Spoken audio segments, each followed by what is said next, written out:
9, 10. 10, 9, 8, 7, 6, 5, 4, 3, 2, 1. You just getting the room? Yeah, Joe's got it, so I know the box is working. And the PA is out the box too. You good? Check 1, 2, 3, okay?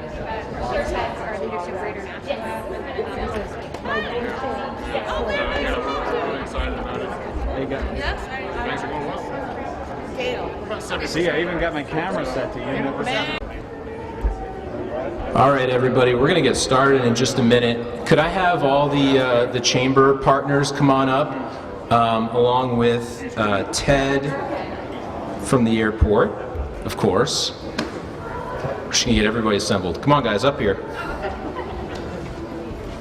want us behind you? You're good right now. Yeah. Both sides or just one? Yeah, you guys can flank us. Yeah. Fan out? No mask while we're speaking. That's the thing. Yeah, right. Okay. And a couple other housekeeping notes. For any of the media who've just joined us and other guests, Lauren from the Chamber team has our press packet there available for you. And for parking validation, right over at the information booth, right? Perfect. So please be sure to do that. All right, good morning and welcome everyone. Mike Skelton from the Greater Manchester Chamber. Excited to have you all here today for a really unique and first of its kind announcement and partnership. I want to start before we dive into the details just recognizing a number of people who are here today to make this possible. This announcement is part of a chamber collaboration called the New Hampshire Commerce Corridor. Tim's going to speak about that in a little bit to share how that came to be, but it is, Ashley, come on up. It's a collaborative of chambers of commerce from the southern and central region of New Hampshire, born out of response to the COVID-19 pandemic and the need for greater collaboration. So joining me from the Commerce Corridor Chamber Collaborative, which you have our sign here and all our chamber logos. So I'll go this way. Tim Sink with the Greater Concord Chamber, Donna Morris with the Greater Salem Chamber, Wendy Hunt with the Greater Nashua Chamber, Liz Calabria with the Greater Souhegan Valley Merrimack Chamber, and Ashley Hazeltine with the Greater Derry Londonderry Chamber. So this is really, it's a great example of collaboration that we're very proud of. Other quick introductions, of course, Ted Kitchens, Manchester-Boston Regional Airport Director. Ted has been just a phenomenal partner to our business community, our chamber community, and we're excited to take this step forward today to work more with him. I also want to recognize just some of the supporters who have been instrumental in our work to promote the airport and this initiative. Lauren Smith from Mayor Craig's office. The City of Manchester is obviously an integral stakeholder to the airport, and Mayor Craig has been very supportive of all of our efforts, so thank you, Lauren, for being here. Our congressional delegation has been great supporters of this initiative and finding resources to bring to the airport to help with air service development and supporting the airport during the pandemic. So I wanted to recognize Sarah Holmes from Senator Shaheen's office, as well as Bobby Grand from Senator Hassan's office and Colin Pio from Congressman Pappas's office, who I think are going to be joining us today. All of us here as chamber executives wouldn't be able to do our jobs without the support of our boards and our members. So I wanted to recognize and thank Nathan Saller, who's the chair of the Greater Manchester Chamber Board, and Kim Hemmer, who's the chair of the Greater Merrimack Souhegan Valley Board, for being representatives of our board chairs from our New Hampshire Commerce Corridor that have joined us today. Their support really allows us as chamber executives to do what we need to do. I also want to quickly shout out and thank Teresa Pinto from BEA. The Department of Business and Economic Affairs has been a great supporter of promoting this type of chamber collaboration. So thank you, Teresa and Commissioner Caswell, for your support. And Kevin Smith from Londonderry Town Manager, great advocate for the airport, and really between Manchester and Londonderry, key stakeholders to the success of this facility. Okay, so with introductions out of the way, we're going to do really dive into what we're announcing today. So Manchester-Boston Regional Airport is a key economic driver of New Hampshire's economy. We all know that, and we've known that for many years. Simply put, more flights and passengers out of Manchester means more jobs, business growth, and economic output in New Hampshire. By forming Asset, which we'll explain in a moment, our regional business community is taking a new and direct role in partnering with the airport to expand air service options. The message we're sending today is that flying Manchester isn't just a great travel option, it also helps grow our economy and improve our state's quality of life. In just a few minutes, I'm going to turn it over to Ted to talk about what this effort will mean to his work to strengthen and enhance airport activity. Then I'm going to ask Tim to say a few words about this unique chamber collaboration.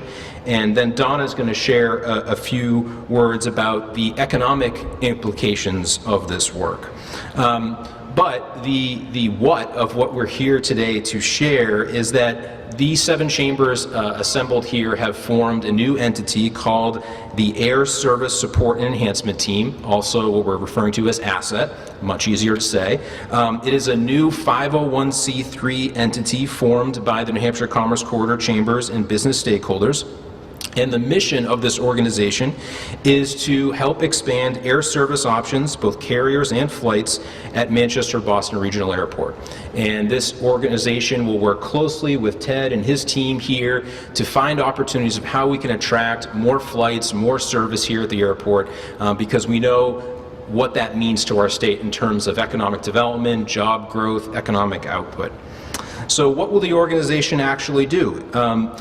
Many things, but at least initially, it'll serve as a grant partner for programs like the Small Community Air Service Development Program.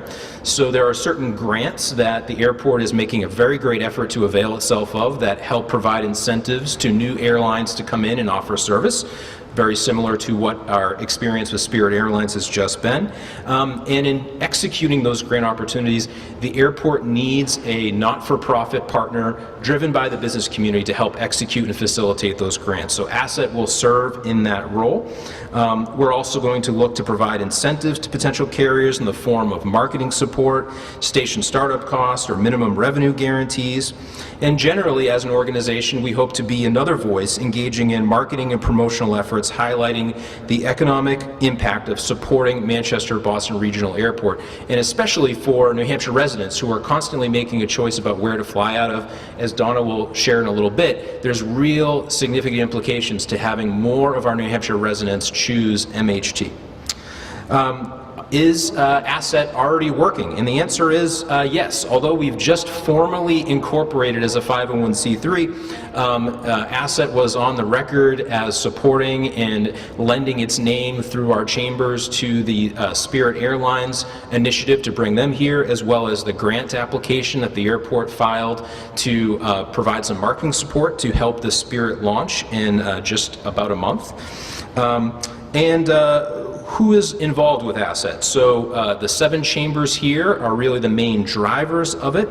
It's going to be overseen by a board of directors made up of representatives from these chambers as well as key business stakeholders. And as I mentioned, it is its own 501c3 nonprofit entity housed within the Greater Manchester Chamber, but run in collaboration with all the partners that you see here today. Funding, always a question that people are curious about.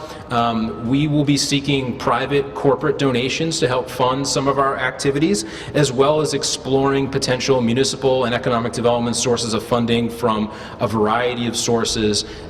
This is new to New Hampshire, but not new across our country. There are many successful air service development organizations across the United States. We've researched them as part of our effort to build this organization. So we are confident that there are funding opportunities out there that we can attract because of the stakeholders realizing the value of helping our airport grow and be successful.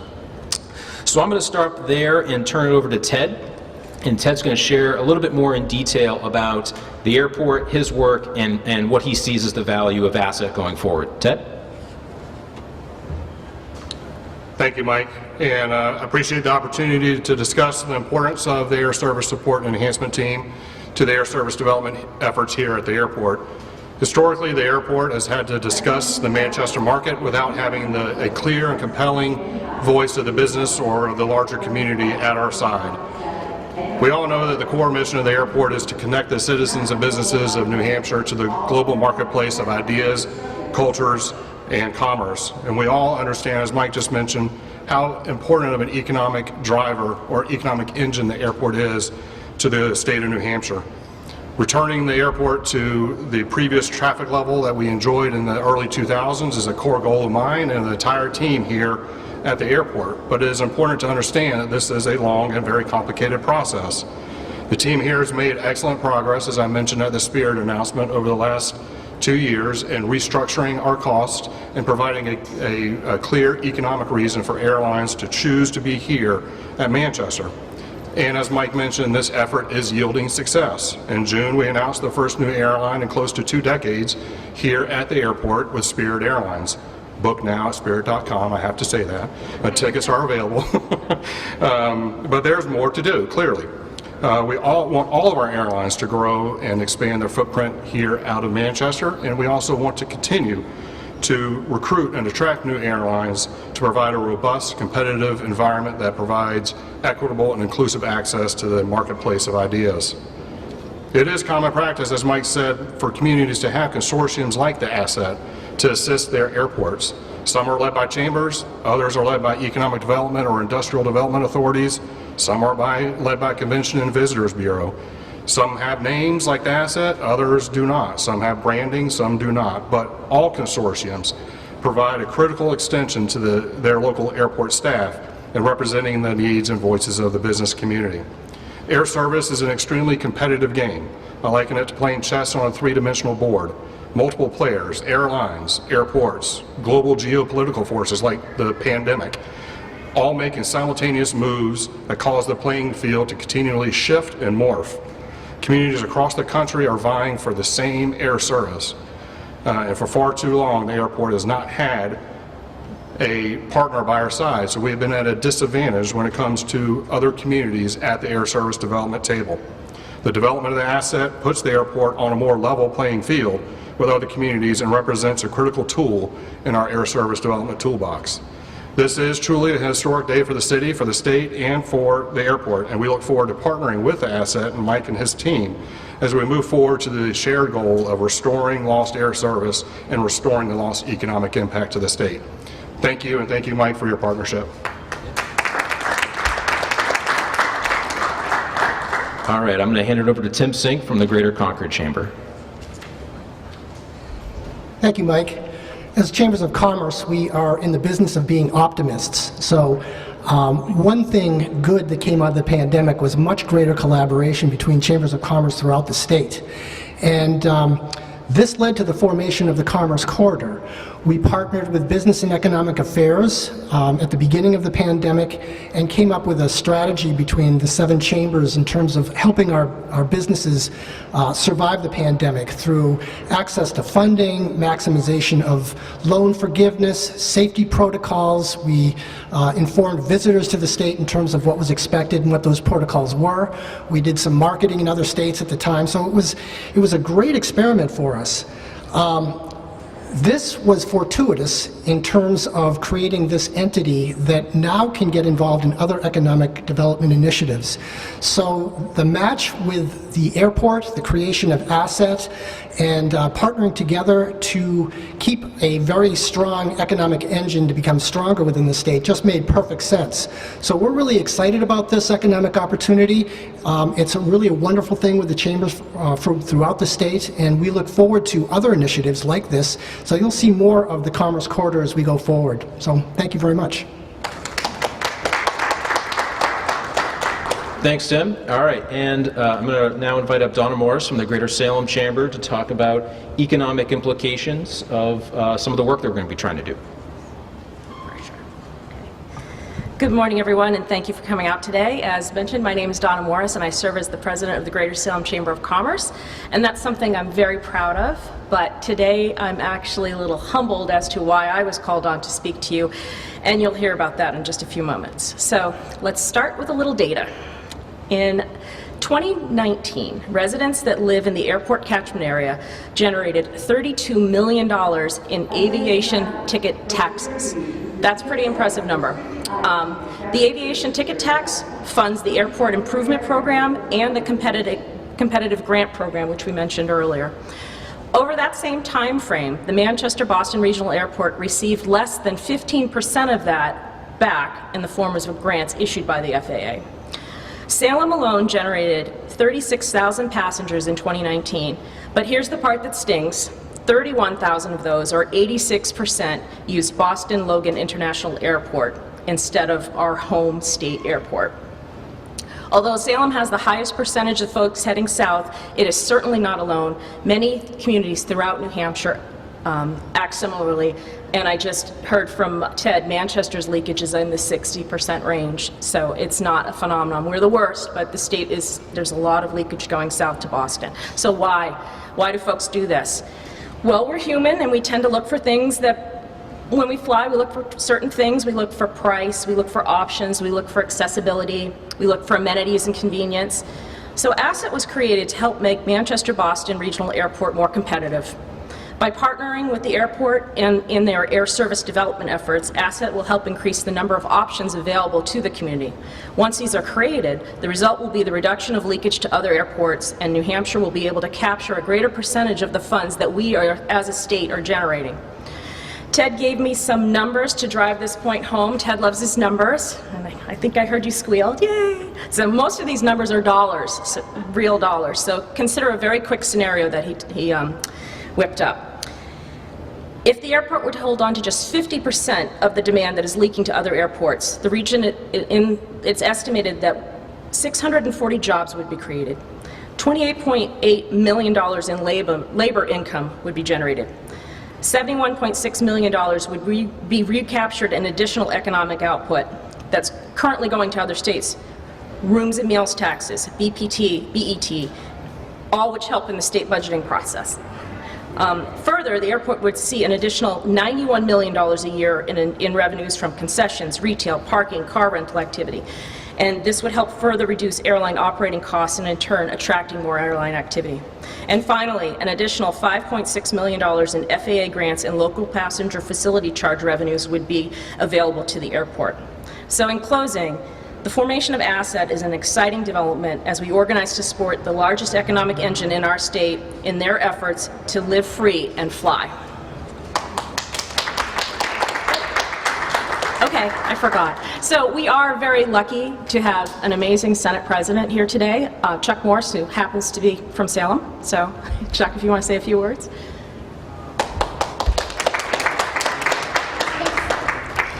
Well, thank you, Donna. And Ted, if we're going to do this every quarter, this is the greatest thing happening in the state of New Hampshire. I certainly am a big fan of this, and you have my support 100% on the Asset Initiative. I firmly believe this is the best kept secret that we have in the state of New Hampshire, is this airport. And doing what the chambers are doing today, God bless you, because making it known to the rest of the world. I'm 50% in the last 2 months, and I've been flying a lot.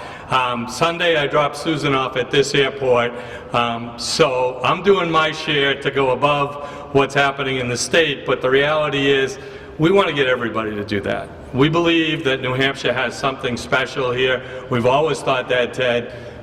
We think attracting airlines here and creating other things that can happen out of here with cargo and helicopters and you name it is important to the state of New Hampshire. With this Asset Initiative, I believe we're starting a driving force that Ted's been fighting for a long time.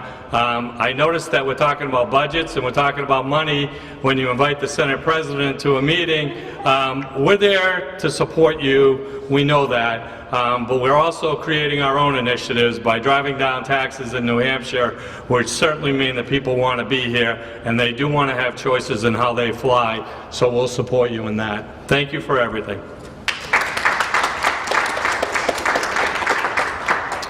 Thank you, Senator, and again, thank you to everyone who has joined us today. You know, this effort is the product of a lot of community support from a number of stakeholders, and really that's the spirit of this initiative, is collaboration. So at this point, that really concludes our formal presentation. If any members of the press have any questions for the speakers here today or our chamber team, happy to answer a few questions. We'll also make ourselves available afterwards to chat. And if anyone did not get a packet, they can feel free to grab one from Lauren, and we're happy to field any questions if there are any. Yeah, Andy.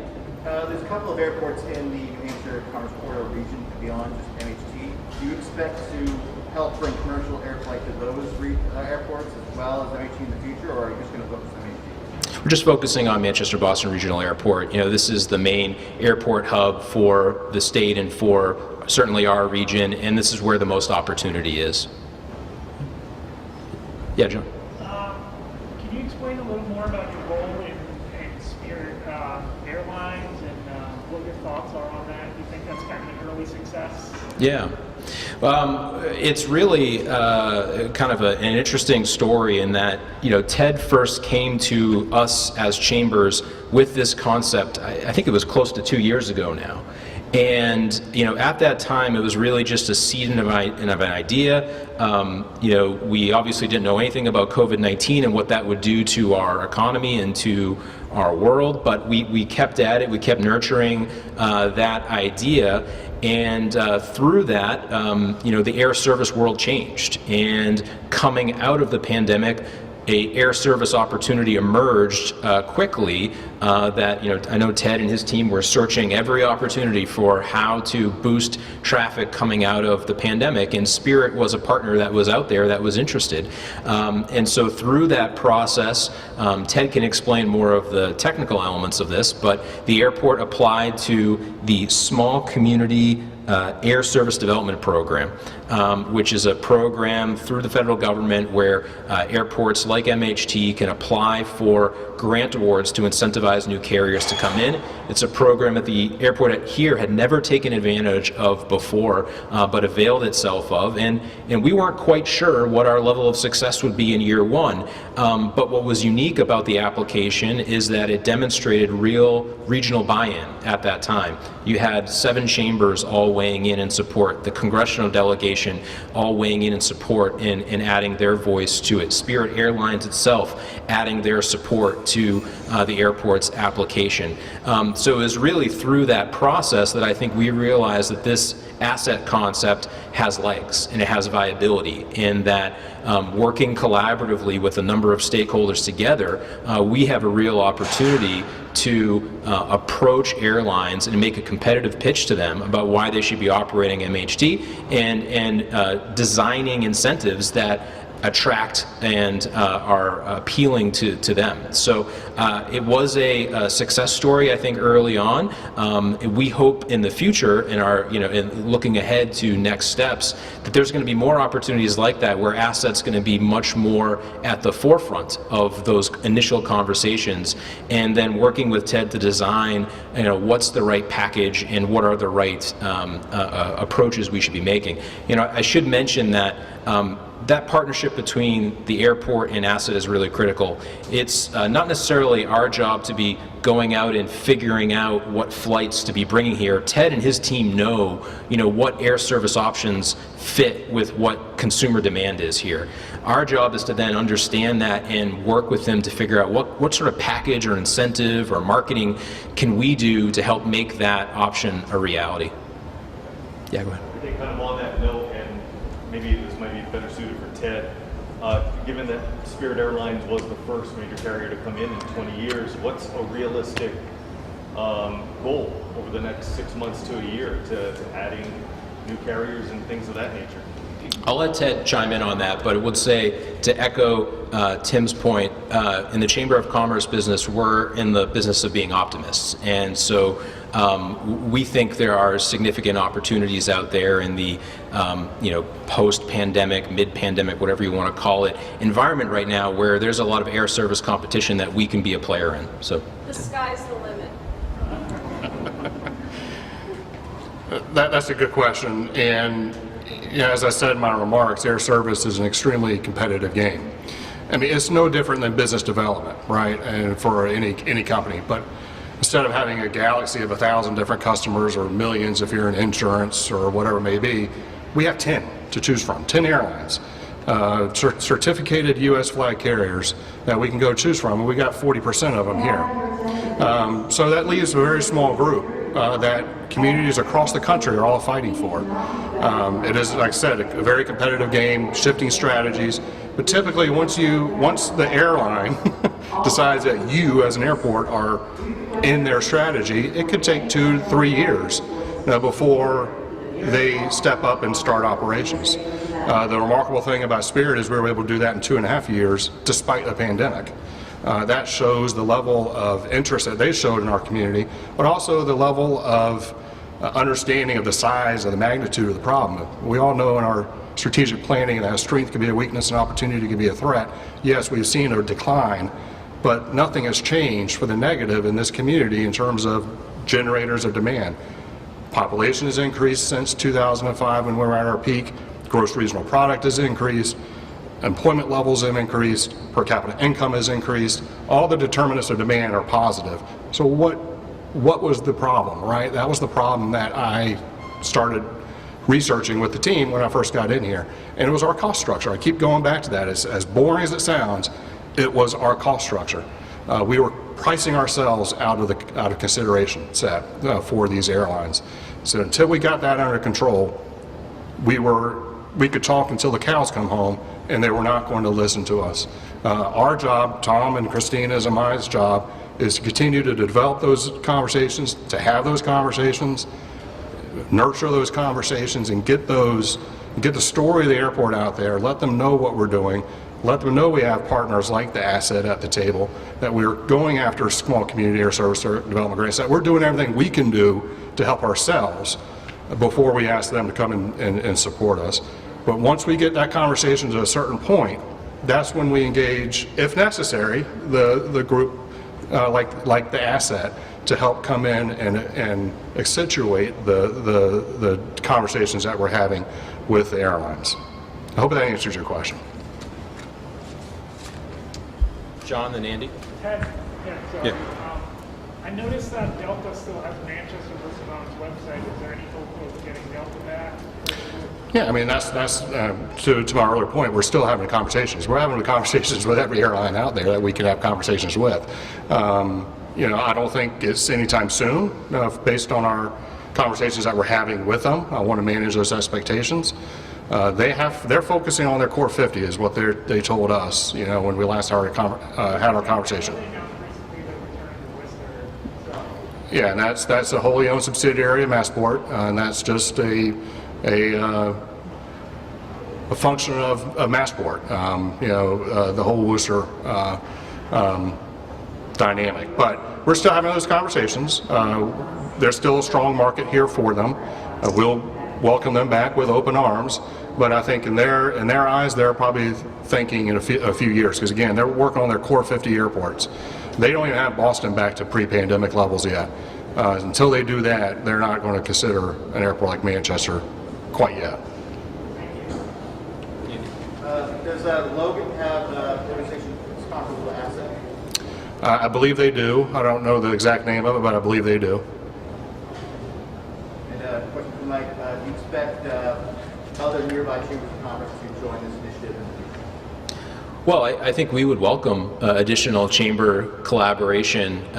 You know, the Commerce Corridor was born out of the 7 chambers in a kind of a semi-defined region who had some natural reasons to work together in response to the pandemic. But we're engaging in some work right now with the state about a new economic development strategy and better defining our future economic development regions and how we plan for economic development. And if there are additional chambers who want to join the effort, that's great. But also if there are other types of stakeholders, whether they're economic development organizations or planning organizations or corporate partners who we have certainly heard directly from corporate businesses who have air service needs for their workforce, you know, for the demand for their business. All of them will be welcome at the table to be part of the conversations that we'll be having. All right, anything else? Thanks again, everybody, for coming out. We'll be around to answer any other questions, but appreciate it and look forward to sharing some more good news with you soon. Thanks, everyone.